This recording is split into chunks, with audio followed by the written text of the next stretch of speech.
할렐루야. 부활을 향한 40일의 여정, 오늘 35번째 시간입니다. 이번 한 주 동안 고난주간인데요. 생명의 삶에 있는 말씀을 가지고 함께 은혜를 나누도록 하겠습니다. 오늘 우리에게 주시는 하나님의 말씀은 신약성경 마태복음 26장의 말씀인데요. 먼저 69절, 70절을 제가 읽겠습니다. 베드로가 바깥들에 앉았더니 한 여종이 나와 이르되 너도 갈릴리 사람 예수와 함께 있었도다 하거늘 베드로가 모든 사람 앞에서 부인하여 이르되 나는 네가 무슨 말을 하는지 알지 못하겠노라 하며 베드로의 인생에 있어서 어쩌면 가장 부끄러운 흑역사에 해당하는 바로 그런 스토리가 소개가 됩니다. 베드로의 두 가지 모습을 볼 수 있죠. 첫 번째는 베드로가 보인 의리, 그렇죠? 그가 수석 제자답게 예수님 붙잡혀 가시는 모습을 내버려 둘 수가 없었죠. 그냥 보고만 있을 수가 없었죠. 그래서 같이 따라 들어갑니다. 할 수 있는 한 가까운 곳까지 베드로가 따라 들어갔어요. 다른 제자들은 도대체 어디에 있는지 알 수가 없죠. 이런 모습을 보면 베드로의 어떤 책임감, 또 예수님의 입장에서 볼 때는 굉장히 좀 고마움, 이런 부분들을 우리는 느낄 수가 있어요. 그런데 두 번째, 베드로의 굉장한 수치, 부끄러운 그런 장면들이 소개가 되죠. 예수님을 모른다고 그냥 부인하고 만 거예요. 거기까지 따라 들어갔는데 옆에서 한 여종이 불쑥 질문을 하는데 나는 모르겠다. 나는 네가 무슨 말을 하는지 모르겠다. 베드로는 거짓을 말하죠. 그리고 모른다고 부인해 버리죠. 근데 거기서 끝이지 않습니다. 71절을 보면 앞문까지 나아가니 다른 여종이 그를 보고 거기 있는 사람들에게 말하되 이 사람은 나사렛 예수와 함께 있었도다 하매 72절 베드로가 맹세하고 또 부인하여 이르되 나는 그 사람을 알지 못하노라 하더라. 더 커집니다.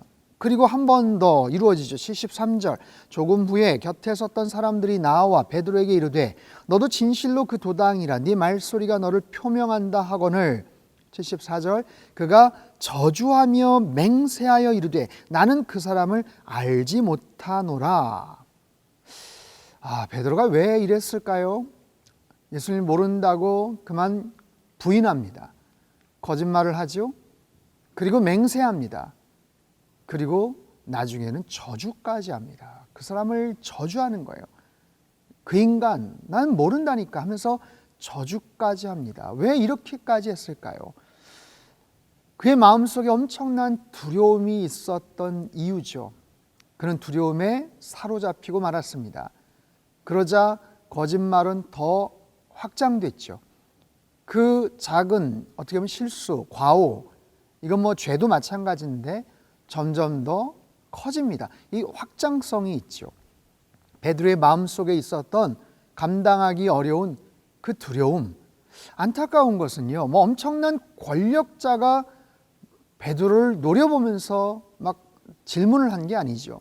누군가 옆에 칼을 들이대고 자백하라고 얘기한 것도 아니죠. 그냥 이름도 알지 못하는 한 여종, 그냥 지나다니는 사람, 그 사람들이 그냥 불쑥 물어본 질문에 베드로는 너무나도 속절없이 너무나도 무력하게 그냥 무너지고 맙니다. 이런 안타까운 이 상황들, 여러분 이 본문을 많이 보시고 또 알고 계시는 내용인데 그냥 마냥 베드로에게 우리가 손가락질을 할 수만 있을까요? 만약에 내가 그 입장이라면 어떻게 행동을 했을까? 여러분 어떻게 생각하십니까? 내가 만약에 그 자리에 있었다면 나는 저러지 않았을 것 같다. 나는 저렇게 비겁하지 않았을 것 같다. 여러분 자신할 수 있으십니까? 베드로의 마음과 베드로의 생각이 그냥 두려움에 휩싸이다 보니까 아무것도 생각나지가 않았던 거죠. 그저 자기 자신만 지키고자 했던 그런 아주 본능적인 그런 감정, 그런 마음, 그런 생각에 근거해서 베드로는 지금 움직이고 있는 겁니다.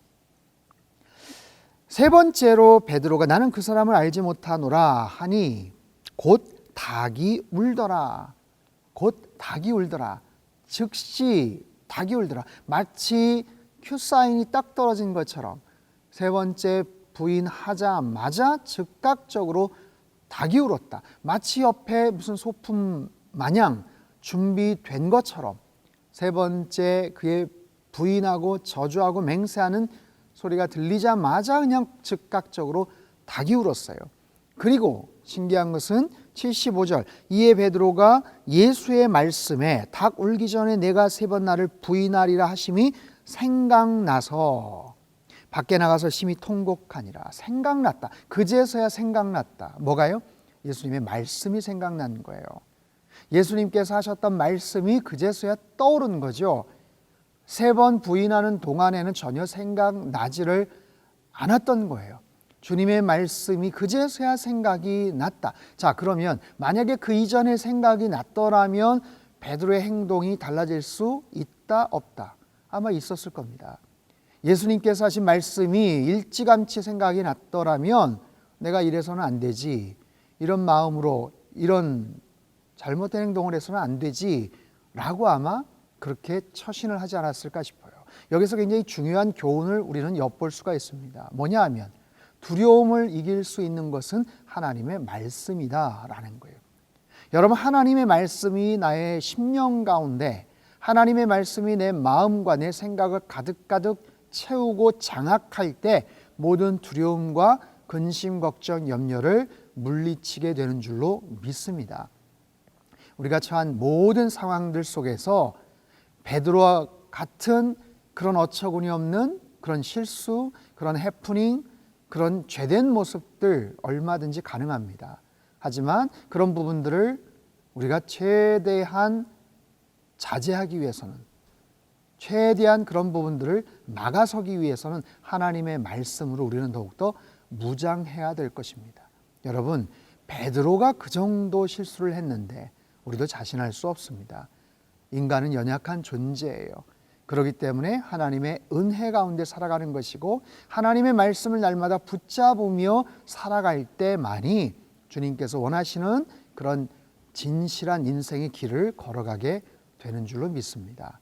오늘도 하나님 말씀 가운데 붙잡혀서 여러분 옳은 길 걸어가시고 어떤 근심, 걱정, 염려, 두려움으로부터도 자유케 되는 놀라운 역사가 있게 되기를 주님의 이름으로 축복합니다. 기도하겠습니다. 우리의 모든 것을 아시는 주님, 주님은 불꽃 같은 눈동자로 우리의 모든 것을 꿰뚫어 보고 계십니다. 연약함과 교만함으로 쉽게 무너지고 죄된 기질과 욕심으로 늘 거짓을 일삼는 우리들의 모습을 익히 알고 계시고 또한 불쌍히 여겨주시는 줄 믿습니다. 베드로의 얼굴에서 우리의 모습을 들여다봅니다. 그를 사로잡았던 그 두려움이 우리를 뒤덮지 않게 하옵소서. 그가 내뱉던 거짓된 맹세와 저주의 허탄한 말들을 차단하여 주옵소서. 그의 뼈저린 후회와 비탄의 눈물을 잘 기억하게 하시고 무엇보다도 하나님의 말씀을 가슴에 품고 살아가는 주의 자녀들이 되게 하여 주옵소서. 그 말씀의 능력으로 모든 두려움을 이기게 하시고 그 말씀의 지혜로 무엇을 말할지도 깨닫게 하시며 그 말씀의 인도하심으로 오늘도 선한 길, 주님이 걸어가신 십자가의 길을 걸어가도록 은혜 허락하여 주옵소서. 존귀하신 예수님의 이름으로 기도합나이다. 아멘.